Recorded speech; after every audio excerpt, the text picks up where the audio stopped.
Hi all. So in this video, I'll be talking about how to analyze a secondary data. So to begin with,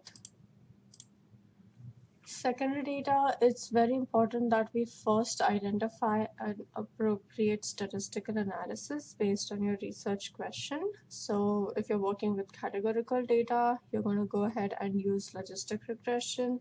If you're working with continuous variables, it is advisable that you use linear regressions. If you're working with number data, then you're going to use Poisson regression and so on, okay? So very important that you choose an appropriate statistical analysis test.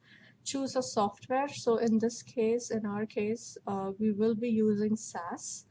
And that will be able to account for the complex sampling design.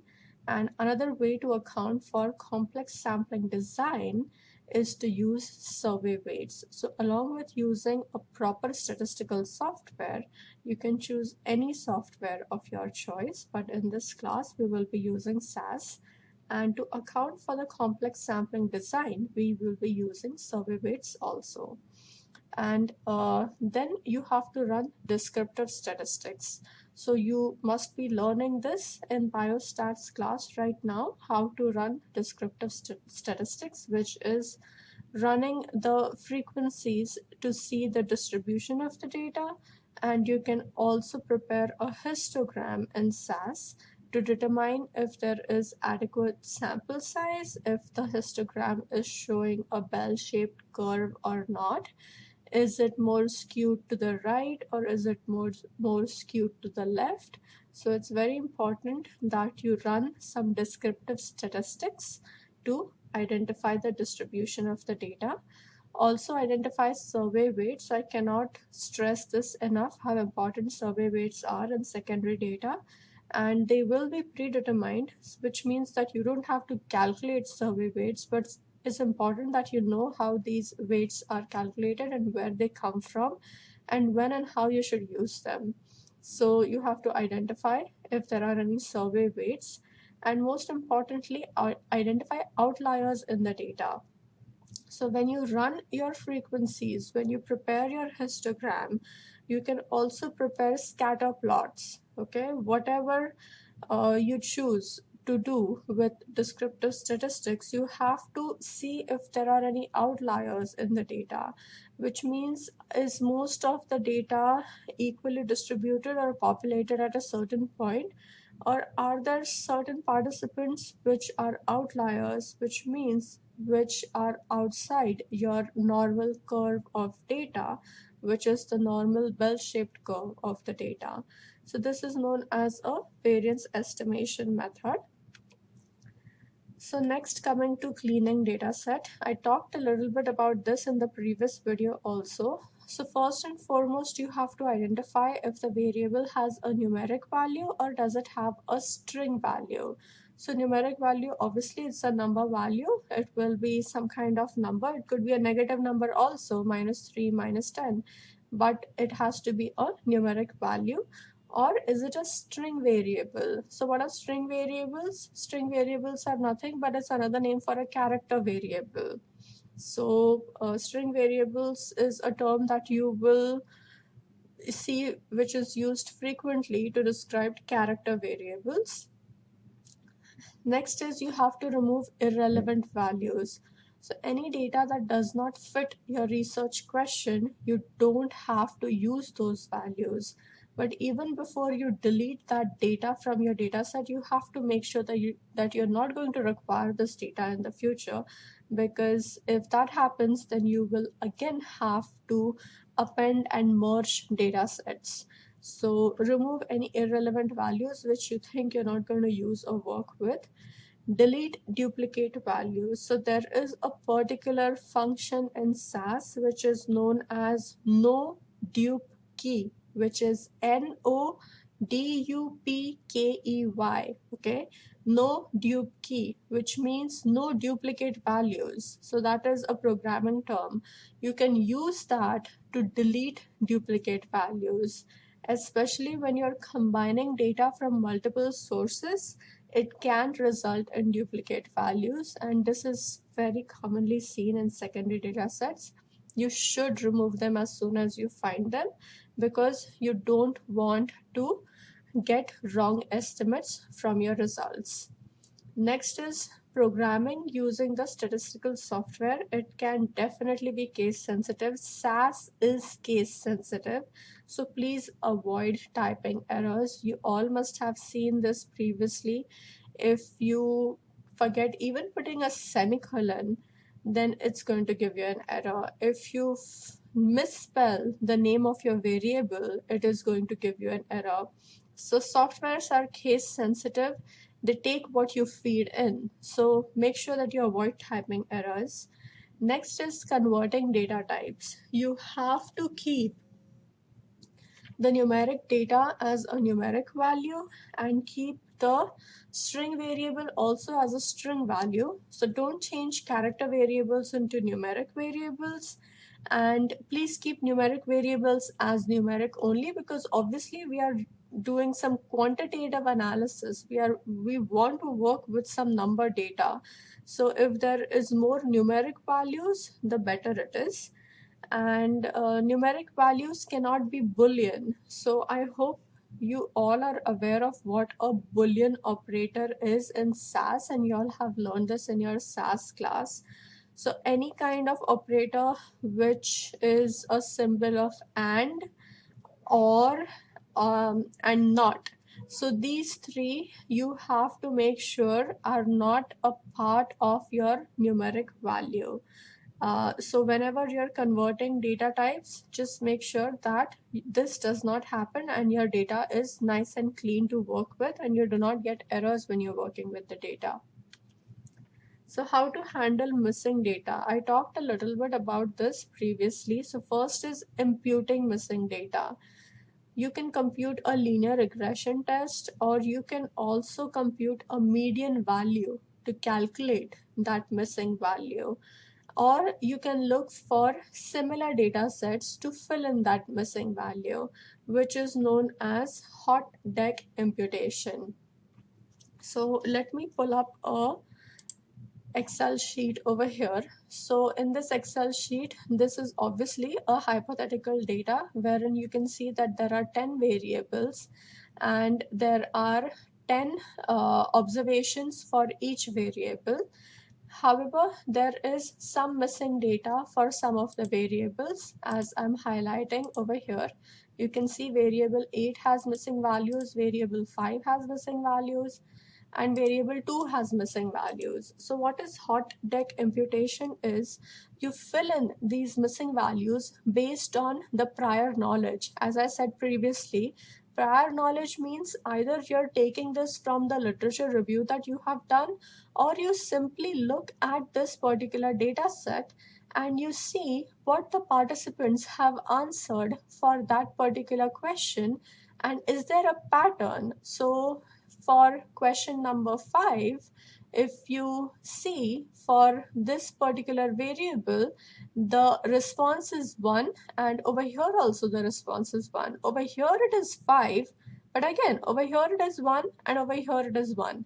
So you see that there is a pattern for this particular question. So you can go ahead and fill in this particular variable as 1, and you can fill in that missing data. So if there is very small missing data in any particular data set, you can use the prior knowledge, or you can identify patterns in our data and you can fill in that data. Similarly, over here you can see it is missing. However, you see that there is a pattern of response of number 5. Okay, so number 5 can be anything. It can be yes, no, don't know. There must be some kind of response related to this particular value. So you can go ahead and you can fill in these variables, and that way you will not have any missing variable. Okay, so you can go ahead and fill in. So now you see that there are no missing variables at all in this data.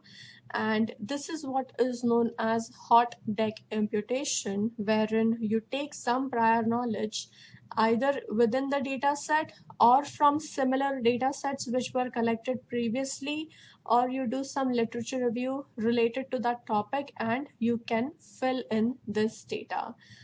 This is done very, like, for small data sets. So if you're working with thousands, you can definitely do this. But if you're working with larger than that, then it becomes a little difficult to use hot deck imputation. But this is a technique which is used as an imputation technique. Next is you can highlight the missing values. So if for a particular variable there are a lot of missing values, then you can assign a particular numeric value such as 0 to fill in that missing value. So in the Excel sheet that I showed you, I had put in just a dot for a missing value. So in my data set, whenever I work with a data, whenever there is a dot, it means that it is missing. However, different people have different styles of working. So if you see a lot of blanks in your data, then you can just go ahead and fill in that data with any number that you want. Most of the times, the 0 is denoted as a missing value, which means there was no value. And that is another way to work with missing data. And then you can further go ahead and think about if you can uh, calculate a median to fill in that missing value, or do you want to compute a linear regression? So why calculate a median value? Because again, a median value is going to give you an estimate of what that missing value is, and you can fill in that missing value. So this is how you can handle missing data. So here is some syntax for SAS, and this is a syntax for survey data. So over here you see that there is proc survey means data is equal to, you enter the data name and then you write the variable name and the method that you want to use. So over here we are specifying a particular method, which is a Taylor method. Okay, so you can specify any particular method for any kind of test that you are doing. So this method I have specified here is applicable to a particular kind of test. So depending on if you're doing a linear regression, if you're doing a logistic regression, if you're doing a Poisson regression, you will specify a particular method type. Okay, and usually if we are not using a survey data, we just write proc means data is equal to and then the data name. However, there is this particular function in SAS whenever you're using a survey data, you can actually use the SAS function which is known as proc survey means, or you can also write proc survey freq, which is for frequencies, or you can write proc survey reg, which is for regression models. So this is an example of a syntax wherein if you want to calculate the means, then you write proc survey means followed by the variable name. So var over here will be your variable name followed by the cluster. Now this you will see in a secondary data set, because most secondary data sets have a cluster sampling technique. So they will give you the name of the cluster that you're working with, and also there will be stratification. So as I said, secondary data sets are really high quality data sets, and there will be clustering and stratification in these data sets, and there will be a particular name which will be assigned to that variable, and you will have to use that name whenever you're doing your analysis. And lastly, again, there will be survey weights wherein you will have to use that particular name of the survey weight, whatever it is in that data set. So this is an example of a syntax for proc means. Then again, we come to proc survey reg, wherein you write the name of the data set, specify a particular method that you want to use. However, in regression models, we always write model is equal to Then you will go ahead and write whatever your outcome variable is. Your outcome variable can be heart disease, or your outcome variable can be school, the number of hours school children watch TV, and you will assign a particular name to that variable. So you can put whatever your outcome variable is, you can put that particular name over here, and then there will be predictor variables. Okay, so this is how it's going to look like, and the remaining steps will be the same, where there will be a cluster, which is your name of the cluster given by a secondary data strata, and the weight variable. Again, in the weight variable, you will have to see which weights you want to use, and you will have to specify the name of that particular weight over here. It could be a design weight, or it could be a post stratification weight, or you could multiply both those weights and create a new weight and then put that name over here. So this is an example of a syntax for a survey data, which you can use for analyzing secondary data sets. So that will be it. Thank you.